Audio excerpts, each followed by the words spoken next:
जय जिजाऊ जय शिवराय आणि मी जयश्री आणि हा शिवा आणि आम्ही दोघं काय करतोय तर कोळपणी सुरू आहेत मक्काची आणि मक्का एकदम मस्त आहेत बघा. भन्नाट आली आहे, फक्त तिला पाणी देता आलं असतं भारी.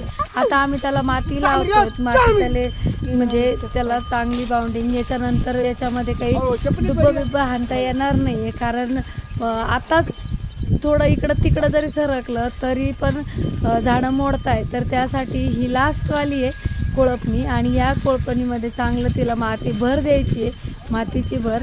आणि वावर कुठं डोंगरावर आहेत बघू शकता तुम्ही. बॅकग्राऊंड आमची किती सुंदर आहे, आमचे बैल पण एकदम भन्नाट आहे की नाही. आणि अशा सुंदर तर बैलाच्या वातावरणामध्ये आमचं काम सुरू आहे आणि हे काम आता पूर्ण व्हिडिओ सविस्तरपणे पूर्ण मोठा येणारच आहे. हा एक छोटासा व्हिडिओ आहे. परत भेटूया आपण मोठ्या व्हिडिओत, तोपर्यंत राधे राधे.